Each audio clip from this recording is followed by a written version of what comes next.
Olá, bem-vindo ao estudo Bíblia Mais. Eu me chamo Paulo Rafael e eu faço um convite muito especial para você ficar conosco e aprender mais a respeito desse livro. Esse livro aí que divide o mundo, que divide as ideias, que divide os pensamentos, mas também um livro muito, muito amado, um livro que é chamado também de A Palavra de Deus. E nesse primeiro estudo, intitulado A Bíblia Sagrada, nós buscaremos responder a três perguntas. Na realidade, em cada uma dessas lições, nós buscaremos responder a três perguntas. Nesse primeiro estudo, as três perguntas que nós buscaremos responder são as seguintes. Primeira delas, como a Bíblia chegou até nós?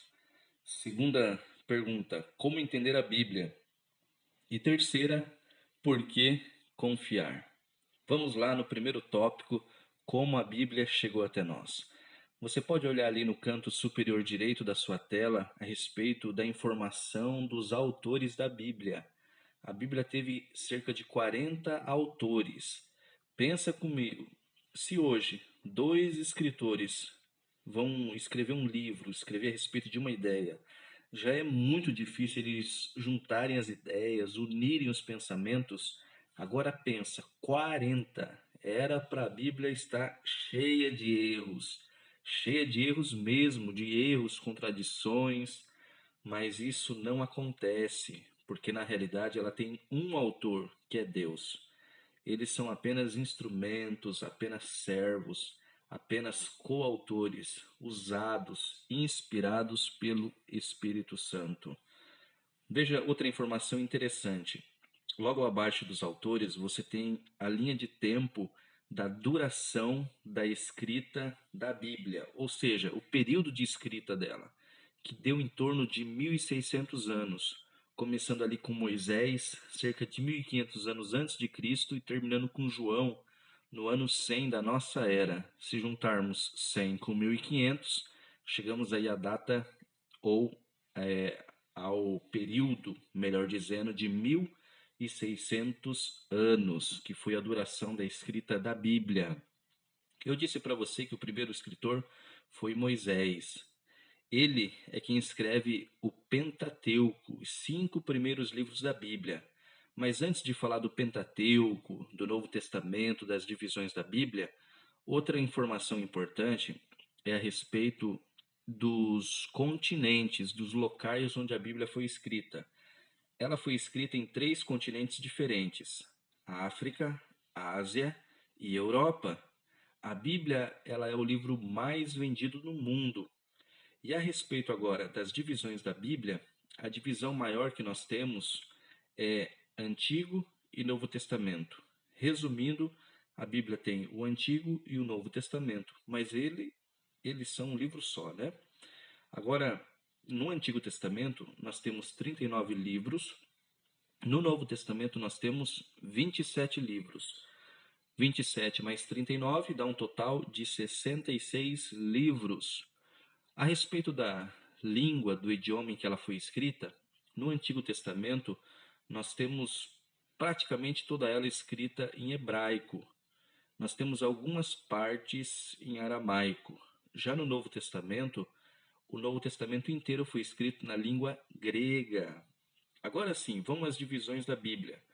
No Antigo Testamento nós temos as seguintes divisões. Nós temos o Pentateuco, também conhecido como os livros de Moisés, os livros da lei ou também a Torá. Pentateuco porque são 5, né? Gênesis, Êxodo, Levíticos, Números e Deuteronômio. A segunda divisão são os livros históricos, que vai de Josué até o livro de Esther. Depois nós temos os livros poéticos, Jó, Salmos, Provérbios, Eclesiastes e Cantares. Depois nós temos a divisão dos livros proféticos. Dentro dos livros proféticos nós temos 2 subdivisões: os livros dos profetas maiores e os profetas menores. Maiores porque o livro é um pouco maior e menores porque o livro é menor. Não significa que o profeta um é inferior ao outro, um é maior que o outro. Não é nesse sentido. Na divisão dos profetas maiores, essa divisão vai do livro de Isaías até o livro de Daniel. Já nos profetas menores, vai do livro de Oséias até o último livro do Antigo Testamento, chamado de Malaquias. Agora sim, vamos para o Novo Testamento, onde possui 4 divisões. Nós temos a primeira divisão chamada de Evangelhos, que são os 4 evangelhos: Mateus, Marcos, Lucas e João. Na sequência, nós temos o livro de Atos, também conhecido como livro histórico, pois ele conta a história da igreja cristã, o início ali da história da igreja cristã. Na sequência, nós temos as epístolas, que vai de Romanos até o livro de Judas. E por último, o livro do Apocalipse, denominado ali livro profético. Está na classificação profética, divisão profética. Então, essa é a primeira questão que nós buscamos resolver. Como que a Bíblia chegou até nós? Vamos agora ao segundo tópico: como entender a Bíblia. Você pode ver aí no seu gráfico que nós vamos buscar subir uma escada de entendimento da Bíblia. E o primeiro passo que nós precisamos dar nessa escada é a oração. Como que eu posso entender a Bíblia? Primeiro passo, orando. Olha o que diz o Salmo 119, versículo 18. Desvenda os meus olhos para que eu contemple as maravilhas da tua lei. Então, se nós, como diz o salmista, precisamos pedir para que Deus desvende os nossos olhos, significa que eles estão o quê? Vendados. Significa que por si só nós não conseguimos enxergar, nós não conseguimos ver, nos alimentar da maneira correta, se irmos à Bíblia cheio de preconceitos, cheio de bloqueios. Mas temos também mais um texto que fortalece essa ideia de que nós precisamos, antes de tudo, orar. Olha o que diz Lucas, capítulo 24, versículo 45. Então lhes abriu o entendimento para compreenderem as Escrituras. Então abriu-se o entendimento para entender as Escrituras. Então nosso entendimento precisa ser aberto. Depois de dar esse passo, depois de orar, avançar na oração, nós vamos aí ao segundo passo. A Bíblia é a sua própria intérprete. Nós não precisamos de nada além da Bíblia. Vamos ao texto de João, capítulo 5, versículo 39. Olha o que diz: examinais as Escrituras, porque julgais ter nelas a vida eterna, e são elas mesmas que testificam de mim. Então a própria Bíblia testifica, a própria Bíblia explica a Bíblia. Vamos aí subir mais um degrauzinho na nossa escada. Agora a pergunta é: ler o texto em seu contexto. Ou melhor, não é uma pergunta, né? É uma afirmação do que nós devemos fazer. Ler o texto em seu contexto. Olha o que diz o livro de Eclesiastes, capítulo 3, verso 14. Sei que tudo quanto Deus faz durará eternamente. Nada se lhe pode acrescentar e nada lhe tirar. E isto faz Deus para que os homens temam diante dele. E isso é o que diz o livro de Eclesiastes, capítulo 3, verso 14. Precisamos ler o texto em seu contexto. Não podemos fazer nada além disso. Agora, indo para o quarto degrau, nós vamos ver que nós devemos, ao estudar a Bíblia, para compreendê-la, para entendê-la melhor, nós precisamos comparar outros textos. Comparar textos com outros textos. Vamos voltar ao livro de Lucas, o capítulo é o 24 e o versículo que nós iremos ler agora é o versículo 27. Lucas 24, 27. Já estou folheando a minha Bíblia aqui. Se você tiver a sua Bíblia, acompanhe conosco a leitura. O versículo 27 vai dizer: e começando por Moisés, discorrendo por todos os profetas, expunha-lhes o que a seu respeito constava em todas as Escrituras. Esse era o método de Cristo. Ele abria toda a Bíblia, ele utilizava toda a Bíblia. E a Bíblia que ele tinha em mãos era o Antigo Testamento. Não havia um Novo Testamento escrito ainda. Agora, chegando quase ali no topo da nossa escadinha, nós iremos ver que o quinto passo, qual é? Considerar a Bíblia em sua totalidade. Vamos ao livro de 2 Timóteo, capítulo 3, verso 16. Olha o conselho do apóstolo Paulo em sua carta para o jovem pastor Timóteo. Olha o que ele diz. Toda a escritura é inspirada por Deus e útil para o ensino, para a repreensão, para a correção e para a educação na justiça. Nós devemos considerar quanto da Bíblia? Uma parte? Só o Novo Testamento? Só o Antigo Testamento? A resposta é não. Devemos considerar toda a Bíblia. Ela é toda inspirada palavra de Deus. Agora, chegando ao topo da nossa escadinha, no sexto degrau, nós iremos responder, aliás, nós iremos aplicar o sexto princípio, que é passagens mais fáceis explicam as mais difíceis. Olha o que diz Isaías capítulo 28, versículo 10.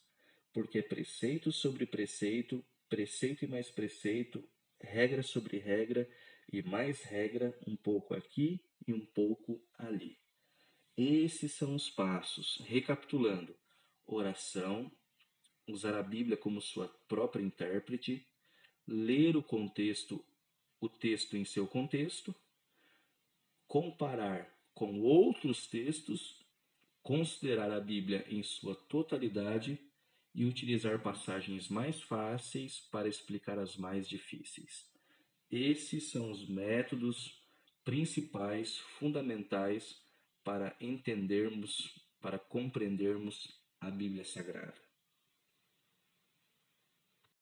Chegamos ao último tópico do primeiro estudo, a Bíblia Sagrada.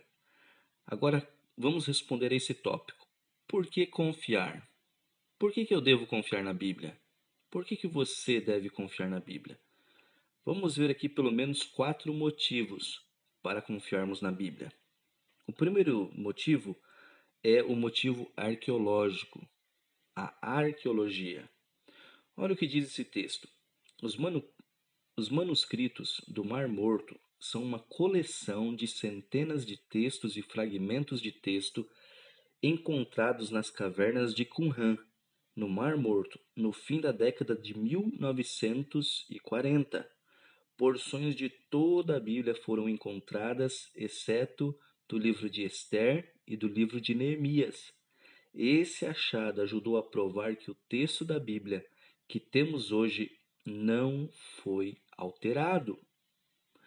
Um segundo aspecto é a sua unidade. Esse é um outro motivo para você crer, para você confiar na Bíblia. E ele tem a ver com a primeira lição, o primeiro tópico que nós estudamos, a respeito dos seus autores.